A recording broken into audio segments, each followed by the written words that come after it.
Just 4 weeks before an Air India Boeing 7878 crashed shortly after takeoff from Ahmedabad airport, the UK Civil Aviation Authority had flagged fuel control switches on several Boeing planes and ordered daily checks.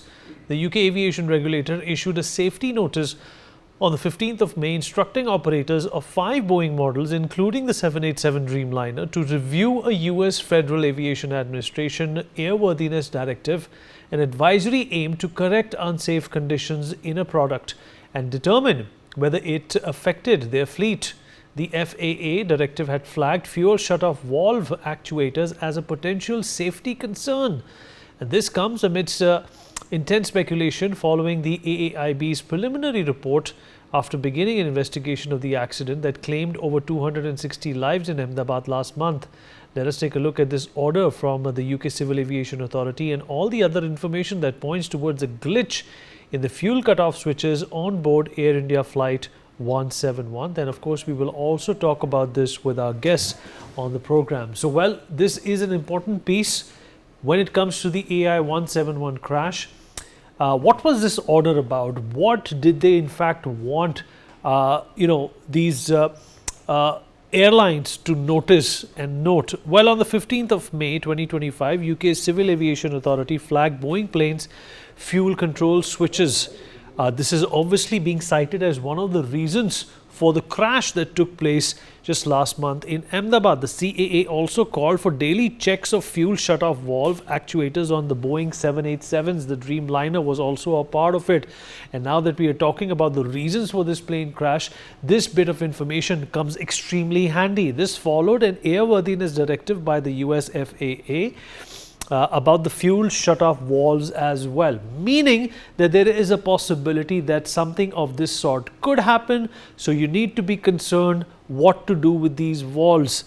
The airline operators were told to test, inspect or replace fuel shutoff valve actuators because they were volatile, they were sensitive and they could in fact malfunction. The directive also mandated urgent operator level action requiring documentation of compliance as well. We are not sure whether the compliance was mandated and whether it was actually processed or not, but this is what the actual CAA order said. In May 2025, UK Civil Aviation Authority issued directive to check all Boeing fuel engine switches for all operators. This cannot get any clearer than that, and these are the two switches that are in contention, folks, at this point in time. The directive called for daily inspections and documentation of compliance by operators. Whether it was done or not, we really don't know. Whether Boeing passed on this information to all its clients, we don't know. It followed a US FAA airworthiness directive flagging the fuel shutoff valve actuators. The exact switches which are of concern and in contention at this point in time. The throttle control module, which houses the fuel switches, was replaced on the VT A and B in 2019 and 2023. So obviously this is something that has been replaced twice. Was there a malfunction? Was there something which was in fact not noted when this replacement happened? We of course will need to find answers to this. And why were these directives not taken seriously into account? Had they been taken seriously into account, could that have changed anything? Boeing mandates this unit to be changed every 24,000 flight hours. We don't know whether this was done or not. Could it be a malfunction? Could it be an electrical glitch that led to this kind of an accident? In 2018, 8 years ago, the Federal Aviation Authority, which is the FAA, had issued a special airworthiness information bulletin which carried the importance of making sure that these switches are taken care of. The volatility attached to them is negated. The bulletin advised owners of Boeing 787-8, among other, of potential disengagement of the locking feature. Well, this is big. If there is a disengagement of the locking feature, that means it goes to cut off, then run, and that in fact impedes the flow of fuel to the engines. The bulletin was an advisory and not mandatory, hence Air India chose not to heed it. This is the bottom line of our conversation that we're going to have. Should this advisory be taken seriously? The bulletin warned that the locking feature can be disengaged and the switch can move without lifting. this is a big directive, a big advisory, I beg your pardon, which could have saved a number of lives. Is this what really happened? Is this an advisory that should have been taken seriously by all airlines that operate these Boeings, especially the Boeing 787-8? Air Vice Marshal O.P. Tiwari, in fact, is joining us. Aviation VSM National Vice President of BTSS India, former Director General, Air Force Naval Housing Board. Dr. Vandana Singh, aviation expert, with us on the program. Group Captain U.K. Devnath, former Indian Air Force officer, also joins us on the show. Group Captain Dr. V.N. Jha, former Indian Air Force officer and former Joint Director of DRDO, also with us on the program. Vandana, I'll begin with you. Well, you know, it's pretty clear to me, it's pretty vivid to me, Vandana, at this point in time, that, you know, either you give an advisory and it's followed through, or you don't. If an advisory is an option, then why even put it out? This should have been a directive. 8 years ago, something like this came up, and it was perhaps slipped under the carpet by major airlines, including Air India, for just being an advisory. Is it the chalta hai attitude, you know, baad mein dekh lenge jo hoga attitude, that actually led to this huge crash that killed over 270 people? What do you make out of this, Vandana? Thank you, Vineet, for having me on your show. Firstly, I would like to state that this advisory has been taken very lightly by Air India, and we know that. Certain airlines, I have worked with the German flagship carrier Lufthansa. If there's an advisory, I can say that with confidence that it is taken very seriously. That is why the quality and the technique is totally different. However, I don't want to delve much into that part of it. What is surprising, like you rightfully mentioned, and if we join the dots together, the advisory came out in 2018. Nothing was done about it. And the advisory also comes out for a certain reason. Obviously, it's a huge machine. The whole aircraft is a huge machine at the end of it. And if there is a certain advisory which is talking about two fuel switches, then why was something not done about it? Then coming to the next step, uh, the throttle control module, as you just mentioned also, and as we know, 2019 and 2023 was changed. Now, my question is that these modules are changed if you do 24,000 hours of flying, or there is a directive that comes from the OEM, or it is a routine maintenance. Now, one after the other, if this throttle control module was changed, especially the second time, did they look into it? Why they were changing it? What was the fault? Was the maintenance staff, have they been interviewed? Was there a glitch there? Because it seems to me like a recurring fault, and that they were sleeping over it. Was it an installation or a maintenance error? The second time, especially, the TCM was installed. So question is here that they should now, the AAIB should go deeper into this probe and actually interview the maintenance staff who were doing the second TCM module change. They should look into it deeper. Perhaps certain clues and certain causes will come out from there of also the entire FedEx, and how a software malfunction could probably cause an electrical glitch. So the whole of it needs to be looked into. And one more point beneath that when there is an advisory, and I already mentioned the carrier with whom I worked for 1.5 decades, advisories are taken seriously. At the end of the day, it is meant for a certain purpose, that they smell something, they smell a rat, they smell something and they say, fine, please look into it. It's like a leakage on your roof, and it's slowly leaking, but they don't wait for the roof to come down. So it is the onus of the airline, onus also of the regulatory body, in this case DGCA. But then Air India could have also carried it out on its own. At the end of the day, let's not forget, it's a Star Alliance member.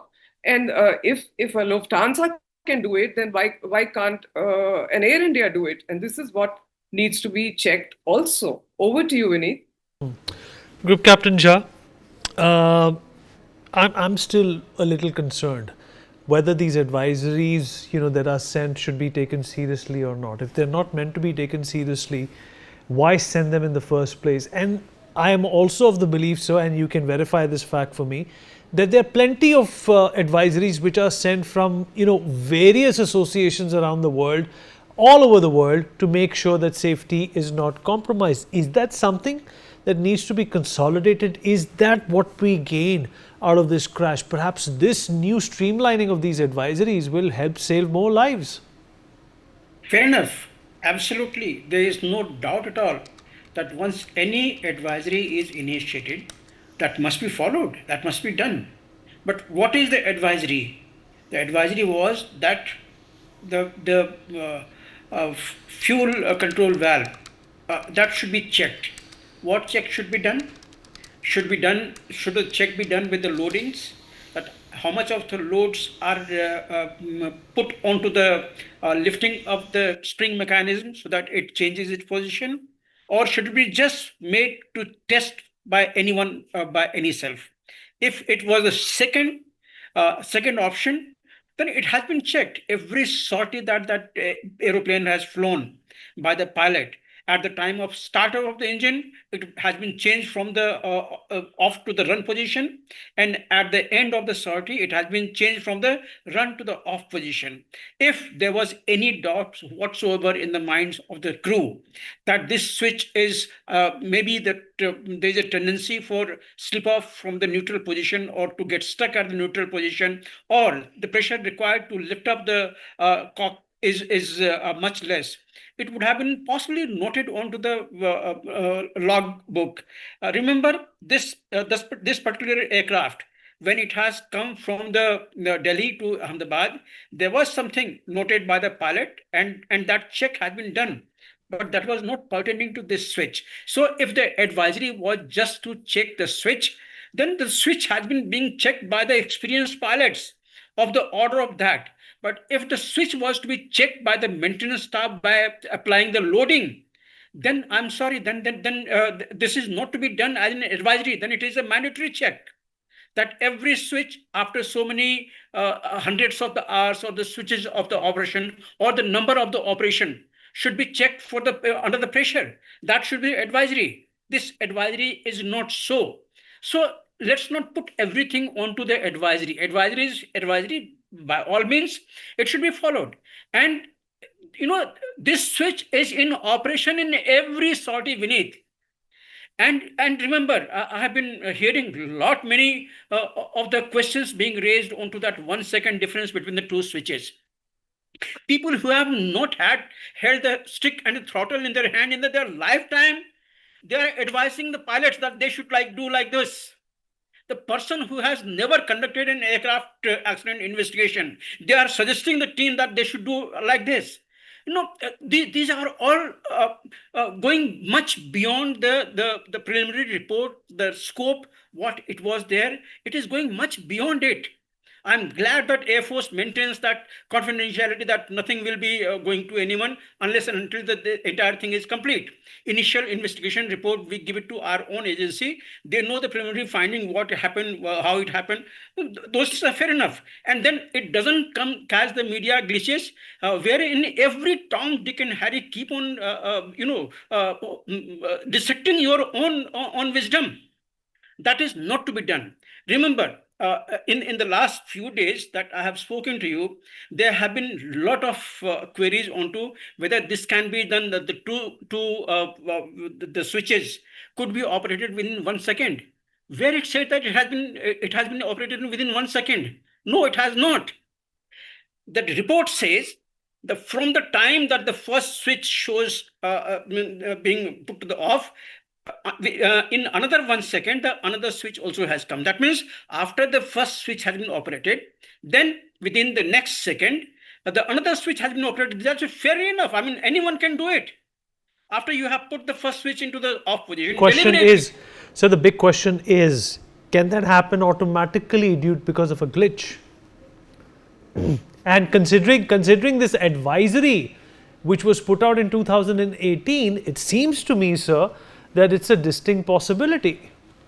Fair enough. If that is a distinct possibility, then on that first sortie itself, on that aircraft itself. So many operation of this switch has been done at every start of the engine and every shut off of the engine. If there was a problem of the pressure, if you have, I wish someone speaks who has operated this switch, these switches, how it looks like, lifting up and putting up there. If there is a loosening of the spring, if there is a loosening of the load factor that keeps it under the safety check, safety norms, then fair enough. Then you have got your point. But someone who has never talked of this, it's not a electrical switch. It's a switch wherein you apply pressure and then unlock and then push it back. Same thing you reverse when you put it onto the other position. Remember, this switch has undergone, as per the report, changeover, transition from the run to the off, and again, 10 seconds later, it has gone from off to the run position to start the aircraft again. So, so What are you the suggesting, sir? What are you suggesting, sir? Why don't you conclude with what's on your mind, sir? Something you've said in the past is. So, are you saying there's the pilot error cannot be ruled out, sir? Is that what you're saying? Look, I'm not saying pilot error. This is a deliberate action as it looks. So, but sir, who's going to take this deliberate action other than the pilot, sir? Obviously, there's nobody sitting in the engine compartment. And let me anyway. Okay, I hear what you're saying, sir. I hear what you're saying. Just 1 second, sir. I'll come back to you. Air Vice Marshal O.P. Tiwari also with us, sir. How do you respond to what's been discussed here and this advisory? Puts a lot of things into context as well. These pilots are not here, to defend themselves. So we have to, be sensitive about this. Because it's a very easy thing to blame a pilot because he's not there to contest it. Very simple. Now, blaming entirely on them if they have switched off. It is they know probability from the remote. They know remote chance of the captain or co-pilot moving the switches. It is not गलती से भी नहीं हो सकता है. We could have bracketed, spring loaded. It has to be disengaged first, pulled up, then engaged. Are doing both the switches in the span of 1 second. No, best of the fighter pilots, even nobody can do this. You cannot expect any pilot to have a action to move the switches. Now, whether the switches have moved on their own, it's deliberate. Yeah, it is fine. The switches have been moved. The pilot error, I'm totally discounting 100%. This statement has been given in the report, reported in the third person. Who has said what? It is not given. It is a pilot said, so and so, this one. If you want to report the conversation, you should report in the correct conscript. At a time, who has said what, at other time, who has said what. Who has said mayday call, who is given, it is also not clear. So it is a deliberate attempt to confuse at this stage. Now, what I am coming back to is a full authority digital engine indicator in control. FADC controls both the engines. If you think by switching off this fuel control, FADC is also aligned to give certain warnings. So now the failure of FADC, which is totally software control, failure or a sabotage, we are just cannot be ruled out. Now failure of FADC is the OEM or the Boeing's failure. To divert this main attention on the equipment failure or the technical failure, we want to divert attention and taking so that this inquiry takes a different turn and you approach in at a tangent. So this should not have been done. Reporting half-hearted, half unclear things. The pilot said who has switched off, others say I have not switched off. And it is very clear and every pilot in the world will say that this is not possible. At that stage, in the critical stage when the engines have gone, nobody is going to switch off. It is not that those switches are located at such a place where easily somebody's hand can reach. Now coming back to the FAA, what I was saying is that the advisories were issued. Now if FAA has used advisory for airworthiness, it is not Air India responsibility only. It is the Boeing's responsibility. Have they issued any circular? What action they have taken? Have they warned? If anything happens in the aircraft, we put down all the aircrafts at one go. Devnath sir, even Jhazaru Lagri will put down, carry out that check. After that, aircrafts are allowed to fly. The 2018, because the similar system was operated in 737, so there was an doubt. But now it is Boeing. I was watching one of the Boeing's CEO, who was getting interrogated by CIA. you get how much salary? He said, I get so much salary. Why I are you remember getting that. the salary? So he said that by because he was complaint was he was trying to hide the maintenance practices. Now in this aircraft Dreamliner there have been a lot of glitches. Okay? Fortunately, all the problems has happened on the ground. This is the first time it has happened in the air, and we have lost so many people. So Fair enough, failure sir. of FADC, what the fully authorized digital engine control, what Let system me is also doing? open Group Have you Captain UK checked? Devnath and get his perspective as well. Group Captain Devnath, uh, I agree with what Air Vice Marshal O.P. Tiwari has to say, that this is a half-baked report. You know, there are a lot of things which have been left to imagination. All it has done is just painted, our pilots, those who can't speak for themselves, in poor light. It's raised more questions than given answers. Do you think we could have done without this report? And one watertight report, perhaps even after 6 months to a year, would have been a better tribute to at least all those people who lost their lives as well.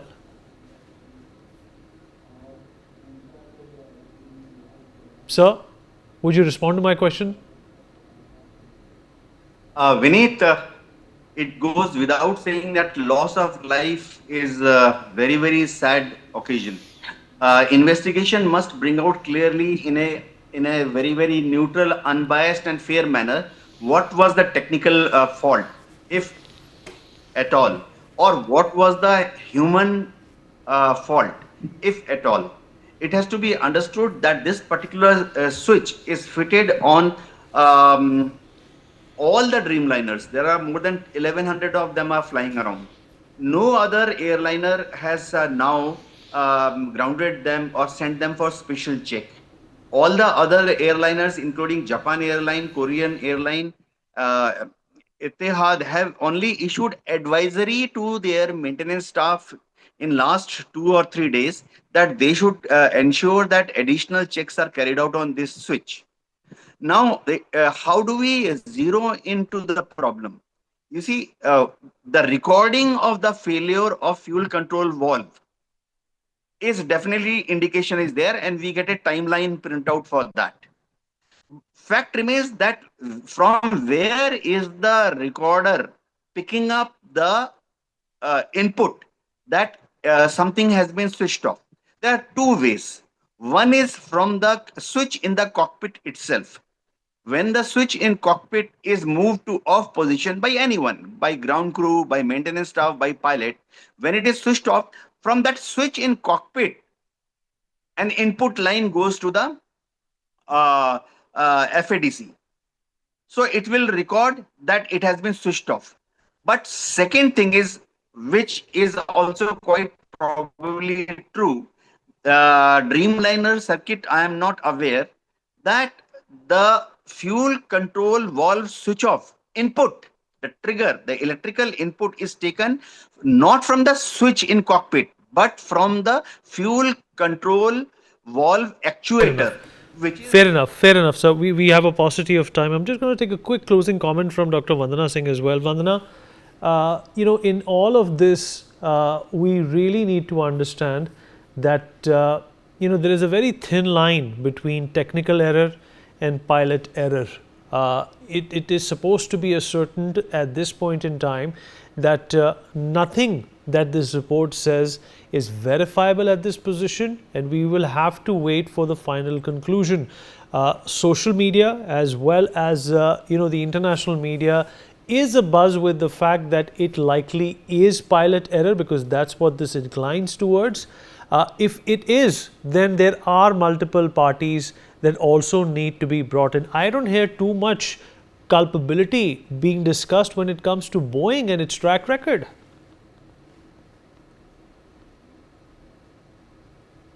Stakeholders, which is very, very surprising. The role of Boeing, the role of Honeywell, the role of GE, Air India, of course. Everything needs to be accounted for, and this kind of, I call it a very sketchy report, very ambiguous. This should not have come out in the first place, because definitely there is a furore, because everything is pointing in the direction of two dead people who cannot talk. and this is very, very unfair. The report should come out, be more concrete, and it is extremely important that we get to the bottom of it, Vineet. Fair And enough. all stakeholders should be taken to task if somebody, they just can't walk away from it and take a clean chit. And at this point of time, it seems so. So I think we need a second report. Fair enough, Vandana. Fair enough. Thank you. Appreciate everybody who joined us. We've run out of time. We're going to take a short break. We'll be right back with more.